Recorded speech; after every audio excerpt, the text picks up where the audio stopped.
white people, wake up, brown-skinned people, wake up, yellow-skinned people, wake up, people-skinned people.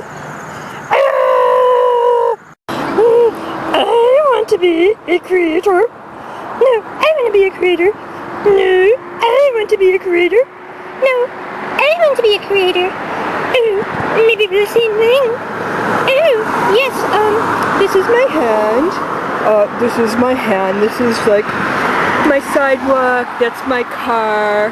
That's the person who's me in the car. There's some more people who are me in the car. Yes. Okay, so we're all creators. Well, you all are me. I don't know if I can live with that. I'm kind of jealous and I want riches. Lots of riches. Well, we shall see what we can do about that. Okay, here's a question. Like, if we all go back to one and like everything shrinks down to like an infinite point again, does that mean we lose all our bennies? Or like, do we actually feel anything? Or do we feel at peace? Or like what?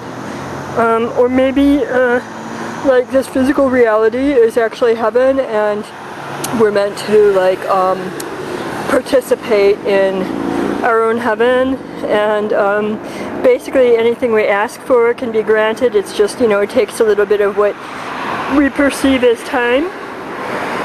Well, I think that we should be clear about what our dreams are. Yes, clear about what our dreams and assumptions are. And I think that we can be greedy, yes, because after all, these particles pop into and pop out of existence. Why can't we just make more particles? So I'm thinking that we can expand on this with better expectations for ourselves. Yes, we can. Like, as a key to remembering who you are, remember suspicions that you may have had about someone in the distant past, or everyone in the distant past, everyone who you perceived as separate from yourself, and maybe how these suspicions came to fruition, and ask yourself, why is it that you had these suspicions about these people? Ask yourself everything that you suspected about a person that was good, and consider what came to fruition over apparent time, and ask yourself if maybe you had input into the outcome. You can do this over a period of time of, say, years and years, a lifetime. You can do this over a few minutes. It's very interesting. If you ask yourself what you are projecting about a person during a conversation and say, I'm sorry for projecting that onto you in your mind, take notice of what the person says to you. Take notice. A dude just walked by here and like unsolicitedly said, all right now. Pretty cool and friendly, like. Pretty cool. So, I am not of the opinion that proof denies faith. I think that that's like an irrational fear. So I will try to document more fully more instances of this for your and my edification, our edification, my edification, the edification of the grand self that is creating the thought and stealing the thought because, hey, why not?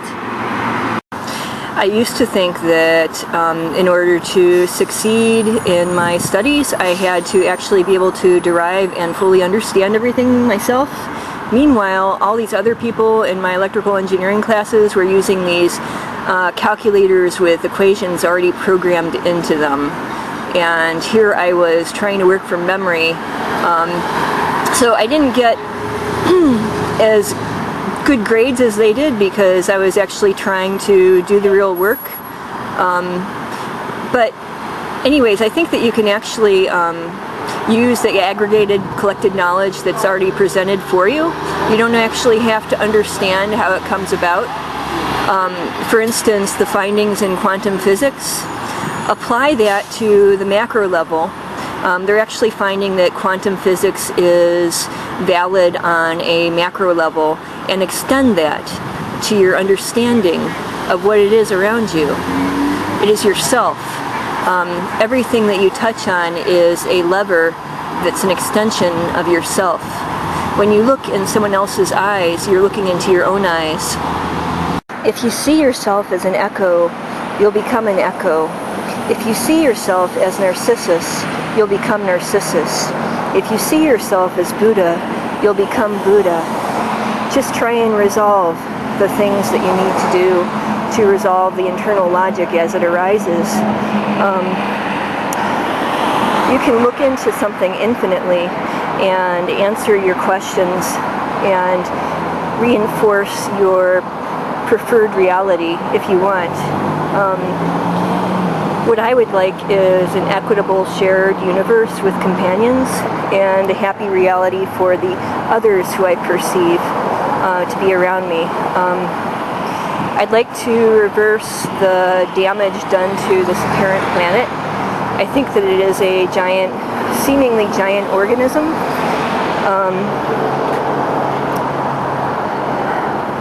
If it's better for us to all suddenly be transported away to a cool state of being where we're all in our own individualized heaven, then fine. That would be cool too.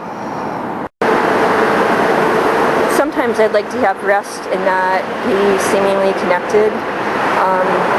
But I'd really like a fully participatory reality with all entities having an opportunity to become awake and to enjoy the fruits of the great thought, the great universe, the great multiverse.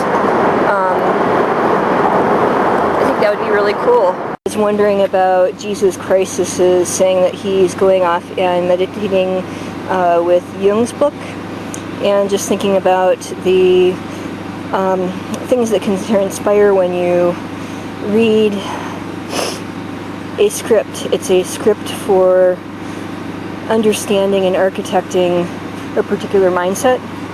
And I thought, well, maybe he'll see a lotus. Then I saw this, which I always think of as a ghost. But it looks like it could be something floating on a pond. I think the dinosaurs dreamed of becoming birds. Every cop has a robber, but the robbers dream of becoming cops and the cops robbers, and they're really the same thing. And